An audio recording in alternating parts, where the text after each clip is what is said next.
Hey friends, by the time you're watching this video, we would have the remainder of the week. It's our final week of Guardian Games, which means the final week to get the Guardian Games loot and to play the connection-based matchmaking Guardian Games Supremacy, which is the topic of this video, but I am going to cover the god rolls, I guess, of the FOMO weapons.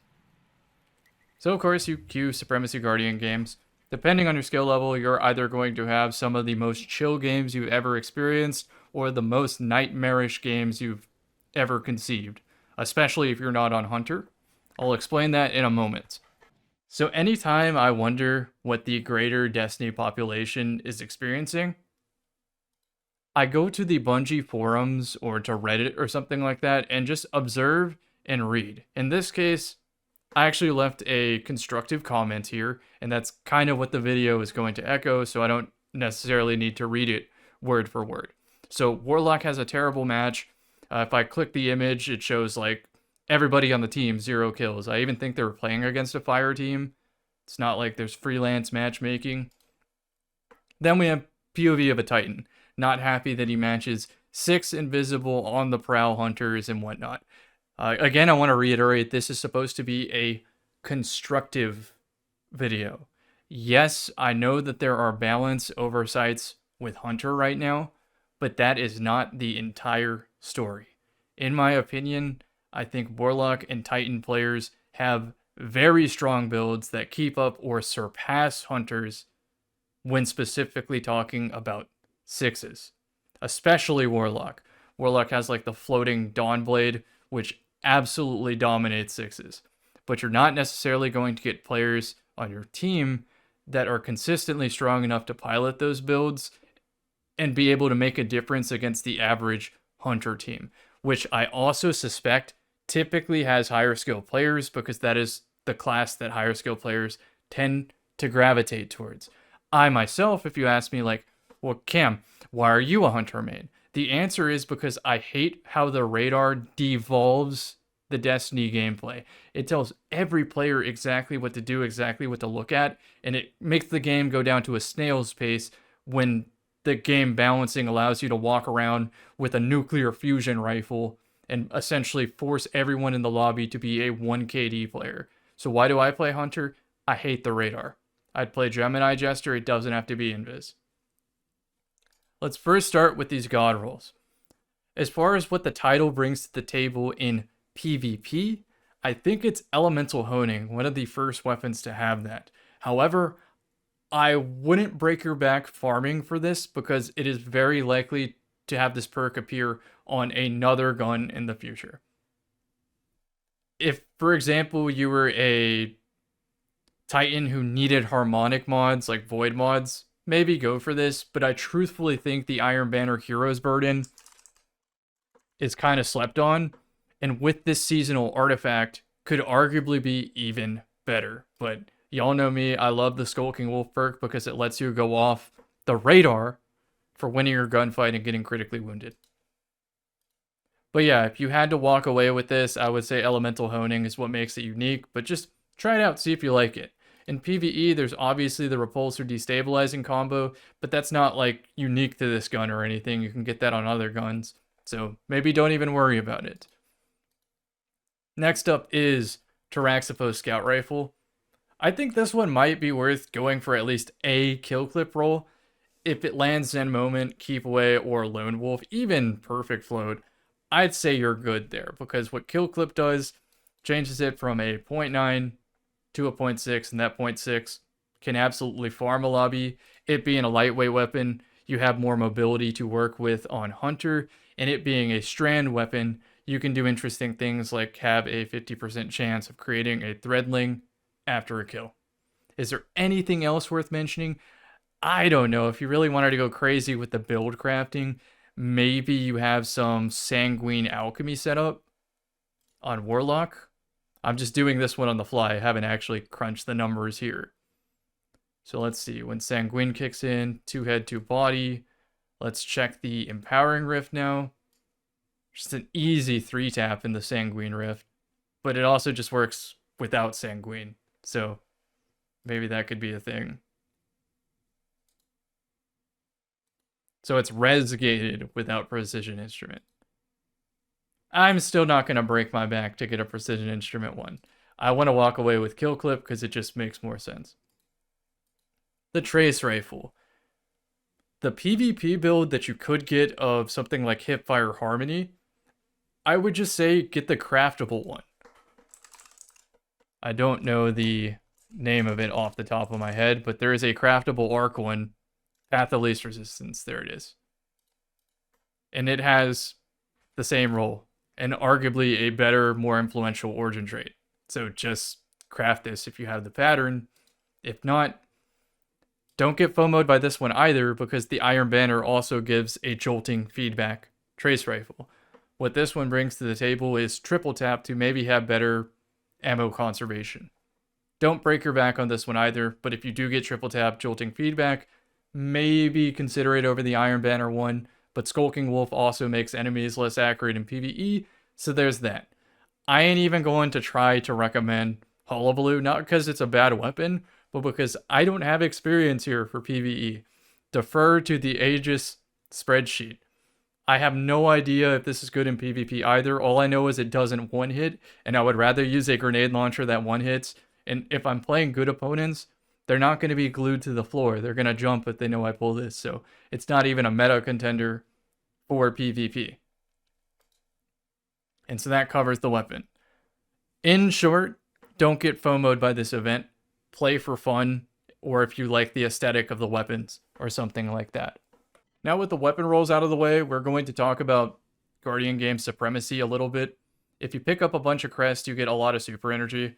I didn't design the game, and the game can be very snowbally as a result. But we don't really care about what the game mode is, we care about the matchmaking. And the matchmaking is connection-based, or loose skill-based matchmaking, which means you can match opponents significantly better and significantly worse than your normal skill bracket. So the games are going to feel very random, and if you're a lower skill player, they're going to more often than not feel insurmountable, very difficult.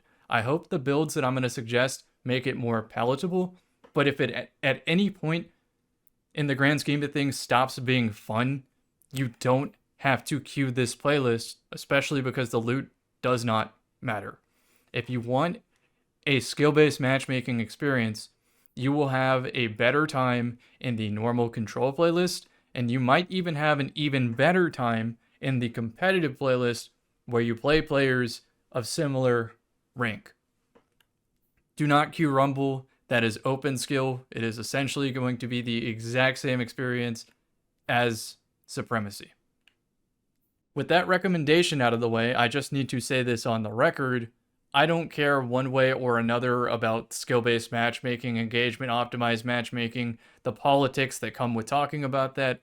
If I had to give you a blanket answer, I was perfectly okay with the loose skill-based matchmaking in the past in the early Xbox Live days. I know that YouTube content creators, and I guess it was even before YouTube, you just share stuff on forum boards and whatnot, but you can essentially optimize the fun out of a game in a way that the developers can't really handle. So I completely understand that. And also, games are a business, they have to sell copies, and making a protected bracket kind of makes sense for onboarding people with limited time, which leads to a bigger population, better connections, and so forth. There can be good to it, but we also have to acknowledge that there can be bad to it. I don't care what they do with skill-based matchmaking, as long as they take those extra resources for making the game better and make a better competitive experience. Also, to clarify, when I played early Xbox Live, I was bottom of the scoreboard, and I was still having a wonderful time, because I wasn't playing for performance, I was playing for a cool moment in-game that maybe the next day I could talk about with my friends at school or work, or whatever. And now that I'm looking at it, why does this pike have a radar? Does that work? Like, are those real enemies? Also, just for clarity, anytime there's a connection-based matchmaking playlist, I use it to try out wacky builds and get this, get one elimination in some games, having fun, flying around the map, jump-shotting with Velita and Alethanum, and stupid stuff like that.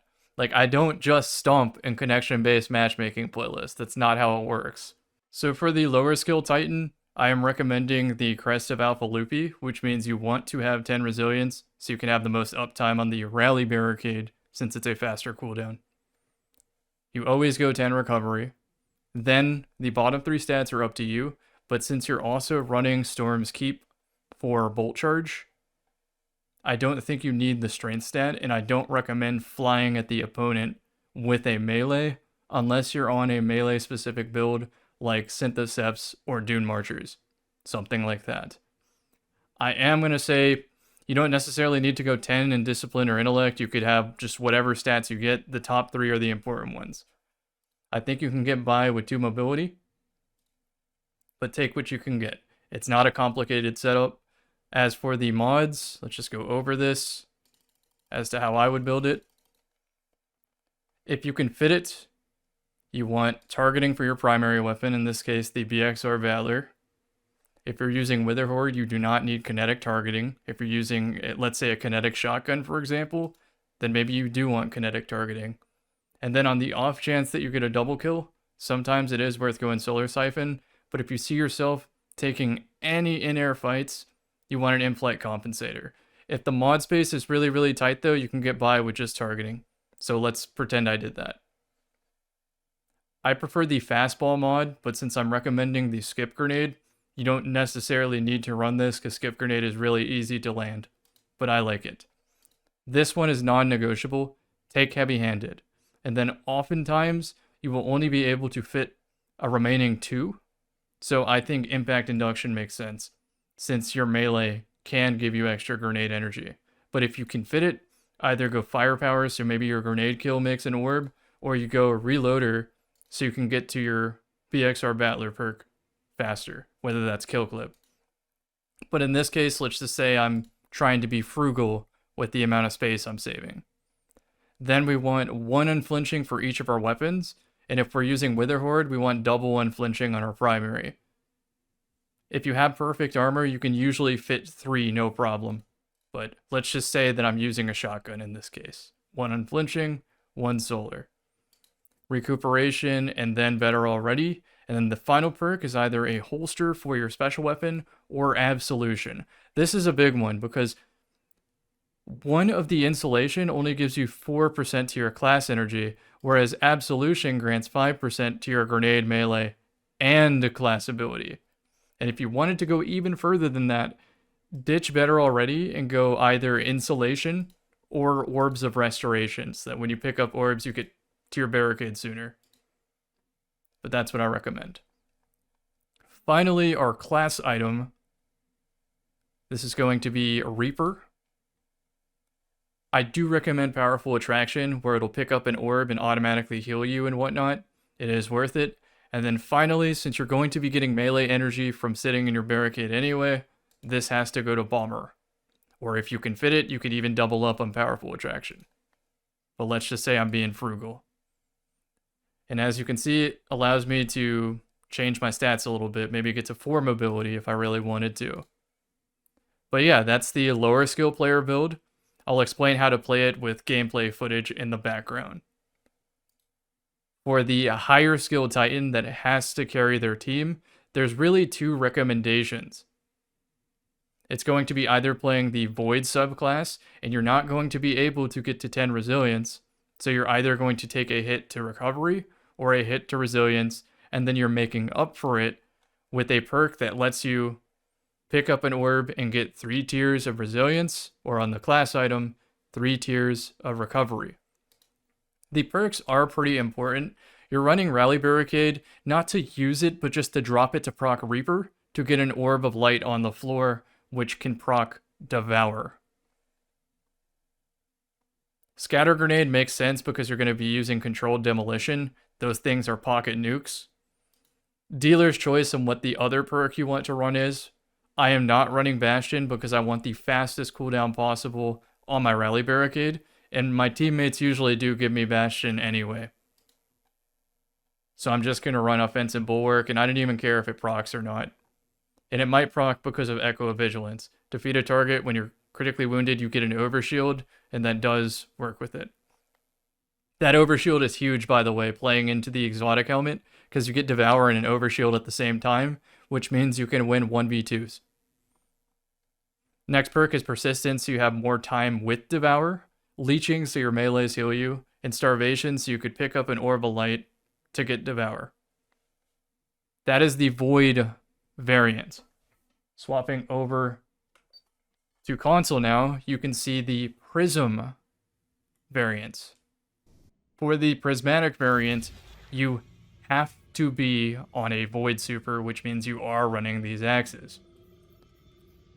I think Knockout is locked in, and then the final aspect is Dealer's Choice, but I think you will get the most value out of Diamond Lance, especially if you run it with a Stasis Element weapon. On the third kill, you will drop a Diamond Lance. So the idea is just play the game normally and get extra health in your duels. And because the cooldowns are slow on Prismatic, just simply taking damage with this helmet gives you better cooldowns. In Supremacy by itself, you don't necessarily need Intellect, because for whatever reason, collecting crests gives you super energy. Hey, I didn't design the game. But if you were to take this into another game mode, I do recommend the stat split of at least the bottom 3. For the top 3, don't do what I did. Don't go to 10 mobility unless you're locked on console and hunter pilled. Just go to 10 resilience and 10 recovery and take what you can get left over on mobility. It's probably most likely going to look like 3, 10, 10, and then like 6 discipline. As for what weapons to use, because I am playing Prism and using Diamond Lance, you can proc this by getting 3 weapon kills. So I'm using Stasis Element weapons while staying on the Void Super to get the benefits of Mask of the Quiet One. If I were to play Void, then I would probably just use a Cormill's Dagger because I think it's better. For long range, I'm using Redris' S-Stock and Cloud Strike, and for close range, either something new, maybe I run P-Spawn Cloud Strike, and it stays the same. I really like Cloud Strike because it gets multi-kills and stops them from holding hands. I'd be remiss not to mention the melee-centric builds in Titan, because a lot of y'all play in Titan. That's why you play the class. So let's start off with Syntheseps / Dune Marchers with Ballistic Slam. This punishes enemies deathballing and globbing all on top of each other, because you could just wipe the whole team with one well-placed Ballistic Slam. Now, you're not necessarily building into strength with this, because you're getting a lot of that strength back with Storm's Keep Barricade, but if you wanted to, just like purely build into it, you definitely could. And that's not wrong either. The next melee build would be Peregrine Greaves, and you can run this on a variety of classes. You could run it on Storm's Keep Rally, you could run it on Void Bastion, or you could run it on Prism with Diamond Lance. The third recommended melee build would be Feedback Fence. You can run this with Arc and Juggernaut with a Glaive, for example. You can run this with Stasis, but I don't really recommend that in 6s, because Stasis makes a lot of crystal shards that replenish your teammates' melee energy, and your teammates aren't really using useful melee builds most of the time, so you're not really helping them. And then you can also run Strand and Grapple in with a Glaive, and that one's really good with Banner of War. I also want to shout out Cadmus Ridge Lance Cap, which is excellent. You throw a Rally Barricade, you shoot a headshot of a Pulse Rifle, and you just make a Diamond Lance. Sounds great in concept, but in reality, your teammates just take the Diamond Lance and then throw it into the Nether. Since I already showed Titan with Destiny Item Manager, you can go back to that part of the video if you want to see specifics. Warlock is a lot more flexible. With both the low skill build and the high skill build, you can switch between Solar and Void as you see fit. For the high skill player, I always think it is worth having a floating Dawnblade with a Scout Rifle. You do not have to use a healer auto rifle, just make sure you have something ready to float. For the lower skill players, the Stag Exotic Helmet is going to be your new best friend.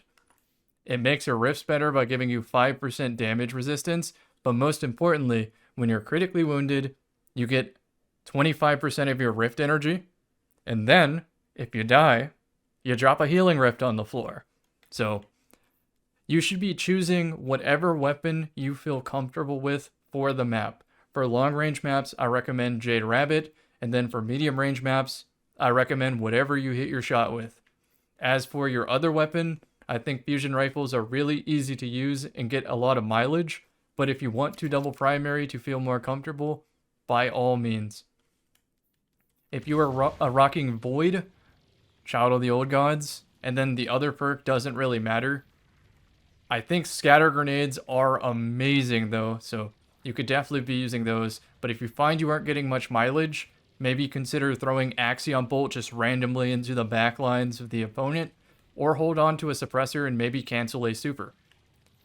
As for fragments, Echo of Vigilance does come up, where it gives you an overshield and maybe you live longer for winning a gunfight, which you should be winning in the Rift, but you don't have to be married to the Rift. You can kind of just place it in between a lot of choke points and revisit it anytime you need health back, so Vigilance will come up.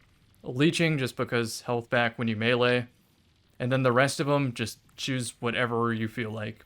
It really is freeform.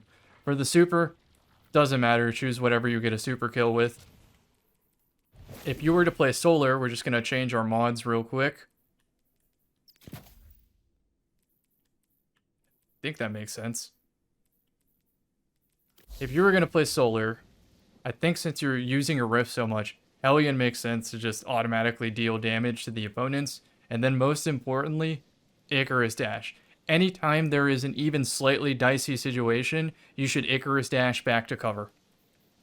The grenade is freeform, choose whatever you want, but if you are going to run healing, there's an interaction with the most important one, which is Ember of Benevolence. If your teammates get healed by your healing grenade or step into your Rift, you just get a faster Rift cooldown. And then if your Hellion or your melee scorches any opponent, you get melee and then Rift cooldown. So just scorch them, you get a faster Rift. It's a no-brainer. Super, again, is dealer's choice, but if you are going to run well, don't throw it in your spawn. Try to time it around power ammo, or hold somewhere in the middle of the map, where you have a lot of opportunities to use it. Because if you throw it in your spawn, the opponents are either going to super it, or they're just going to say, we don't have to peek them. So they won't. Now for the high skill players. The high skill players, you want a secant filament set up on Void. And yes, this has 10 mobility right now, but that's just because I like it. I can just easily switch these to recovery, just to show you in real time.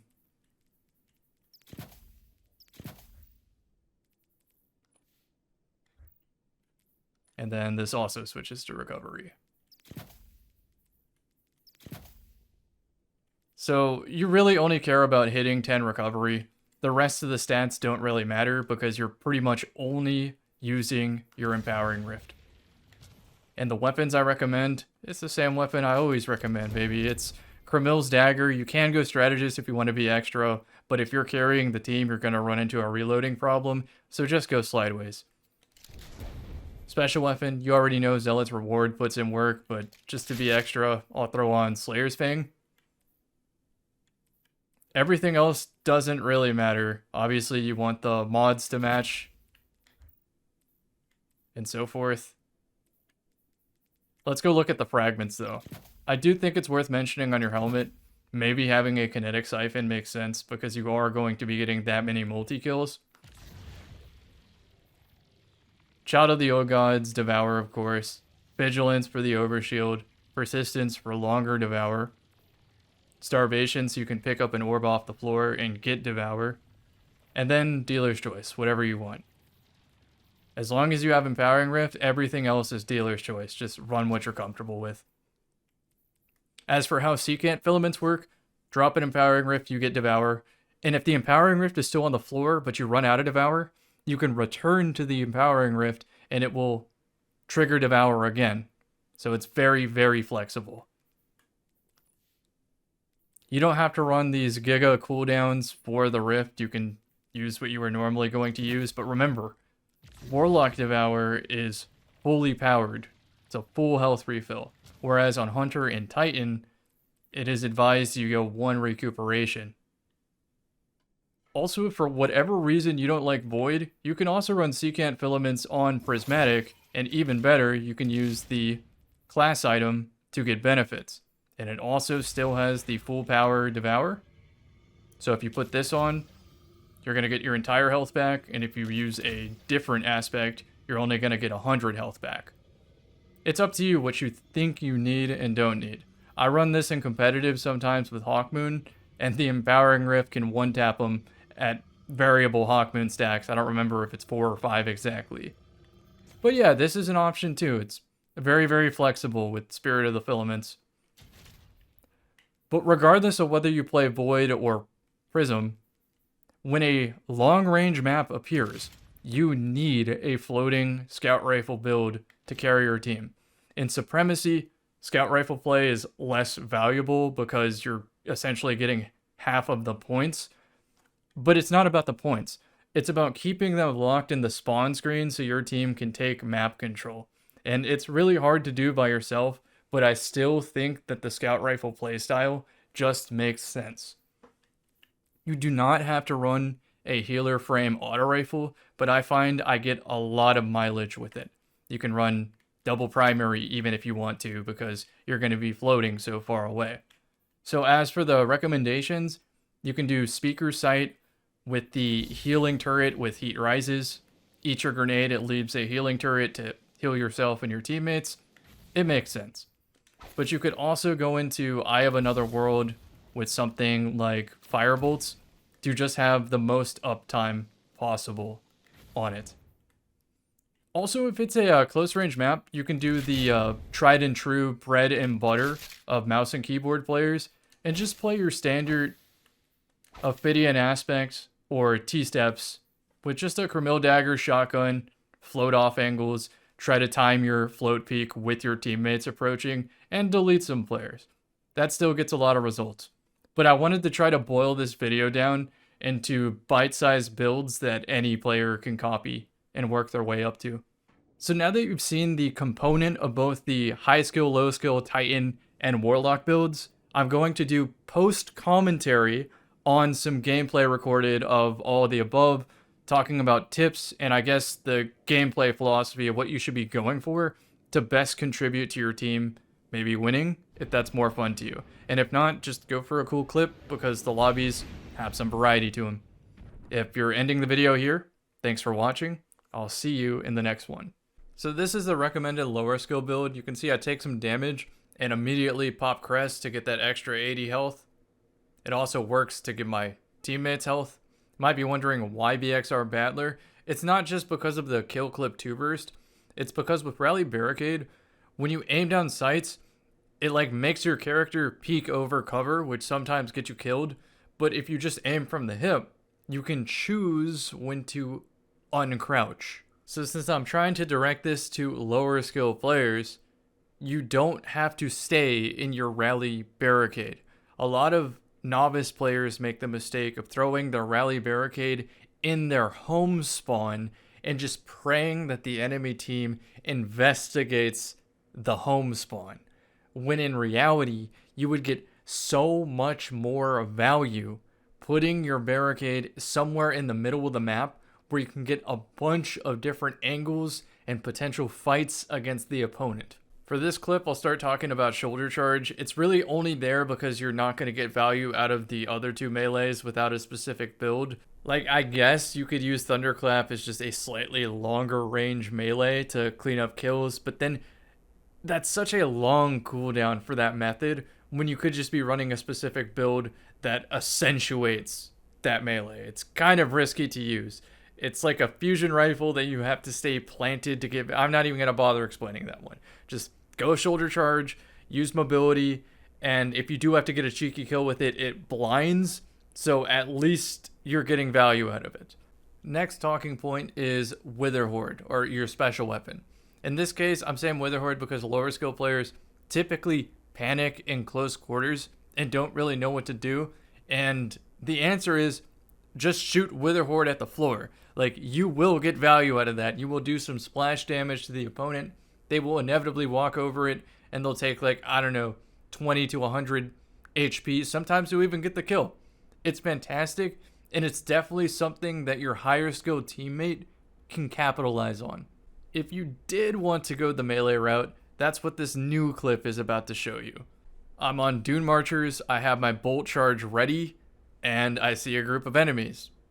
It's just that easy. Just hit the melee button. With Syntheseps, however, you don't need bolt charge to get the one-hit KO. Instead, just fly your enemy with Ballistic Slam, and you win. And it punishes them for holding hands. I was using the blunt execution round version of the battle rifle, and it two-bursted a player. Now we're moving on to the build that you carry your team with on Titan. Not that I still can't give out some lower skill tips while I'm going through this, because there's a lot of extra gameplay to talk about. First and foremost is, do you really need to carry your team in this casual game mode to enjoy it? And the answer is probably not. You can't even guarantee the win if you have one of these builds on, because realistically, all it takes to stop you is one duo or trio queue that is really, really passionate trying to win, and that's Raps. It's not going to happen, even no matter how good this build is. Regardless, the main idea for the build is, on average, you are a better player than most of the players you encounter, which means that you should be very confident taking gunfights.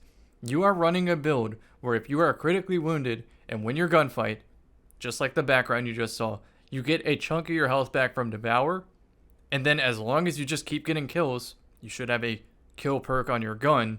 The next gunfight gets easier and easier and easier. Then you make a diamond lance, etc. And your build just keeps getting exponentially stronger until you collect enough crests to get a super, to then use that super to generate orbs, which kind of helps your teammates catch up to you, and so on.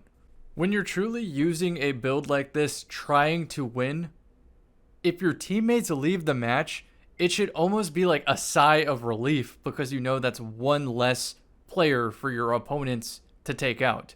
That is how you have to think about these builds.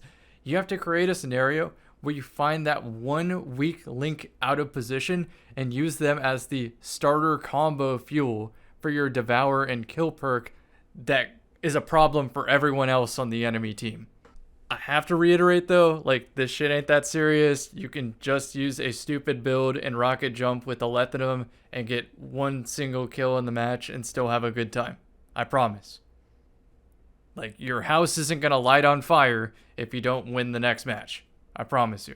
For posterity though, I did have to show you that it is possible to win the match on your own. So whenever I go to the Bungie forums or Reddit and I see the like smallest violin post about hunters being strong or whatever, no, it's a skill issue. You can win the match on Titan or Warlock with the right build and the right effort put in.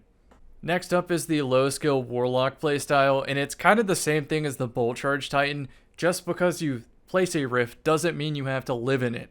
Ideally, you want to place your rift somewhere where you have a lot of different possible angles to use. Bonus points, that rift helps you secure power ammo because no one likes dying to a machine gun. As far as recommended weapons, just use whatever you're comfortable with, whatever you're confident hitting your shots with. It's going to be fine. I'd even go as far to say that your rifts aren't even for you. They're for your team. They're for that high skilled player to realize, like, wait a second, I have teammates in this match. I'm healed up to full. I can fight again. And then that leads to them getting a 7th column. Like, that's the difference. It leads to less Bungie.net posts talking about overpowered hunters when if your teammate dies, you go back to full health. Like, that to me sounds really strong. But let's wrap back around to your own personal contribution here.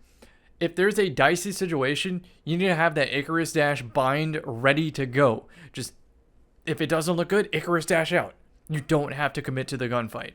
I wouldn't exactly say this is something a low skill player should keep tabs on, but as you grow in your player skill journey, you're going to realize that health is a very important resource. And Dawnblade applies something called Scorch, which does damage over time on your opponent, which prevents them from healing. So you want to create a situation where you are healing while they are burning, and that creates a window of opportunity to make a very aggressive forward play and get some easy kills on the board. Next, I just used Well of Radiance, and in the center of the well, there is like a sword with a ball on top. You can just hide that on some PvP maps, and the opponent has no angle to even shoot the sword, which means you have a well in the middle of the map uncontested. Now, granted, if you're a lower skill player, chances are the opponents are going to have a counter super by the time you have a well, so easier said than done. But you also don't have to stay in your own well. You can sort of drop it near power ammo and then just go throw a rift somewhere else. That way they have to choose between, do I kill the well or do I kill the annoying warlock in the rift? And chances are your team is going to find value from that regardless. At the very least, they're going to pick up the orbs of light from the well and generate value from that. Real talk though, if you are confident with the other two solar supers, just use one of those because you're definitely going to get a team wipe if you know what you're doing. But I would say for the lower skill player, use well because like in a Trials of Osiris situation, you're lucky to even get a super, and at least well does something. Now the background gameplay is shifting from solar to void. I believe this was a perfect gameplay where the opponents were like, I ain't dealing with all that. Y'all warlocks, you can have the win. Which, according to the Bungie forums and Reddit, never happens, right? Hunters are always trying their hardest. We've never seen hunters not be good at the game or whatever. But anyway, you can see that my teammates have the exact same game plan. And it is overwhelming to the opponents because they cannot out DPS this much damage, resist, and healing, and then also, when the Void Soul flies out at them, it's kind of like Scorch. It keeps them weak. You'll often find that on a long-range map, you would naturally use a scout rifle, right? It takes the opponent dying like 4 times to the scout rifle to realize that they probably should swap to a scout rifle too, and oftentimes it's too late and you've virtually mercied the match by then.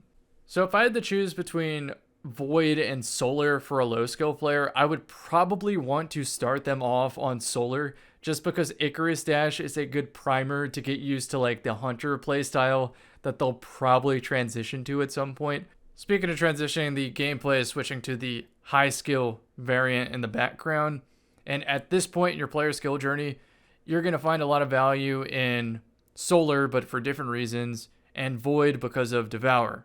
So look right there. Suppressor Nade cancels the super. No junk food kill for the opponent. Hand cannon's going crazy. 0.6 time to kill. The Adagio perk probably needs a rework in the future, a nerf, something.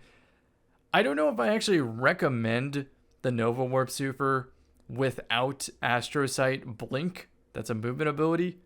But it seemed to do okay here, but I whiffed it a lot during this stream. And I think personally I'm going Nova Bomb if I'm not running Blink.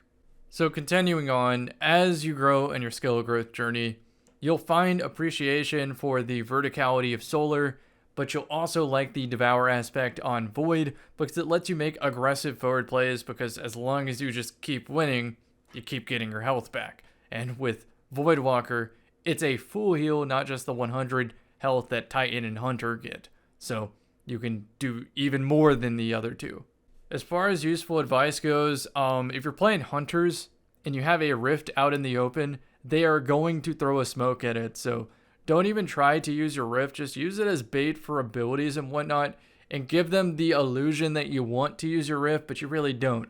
You just want the Devour. In case you missed it on the build part of this video, you want to be playing Solar and Void interchangeably based on if a long range map pops up.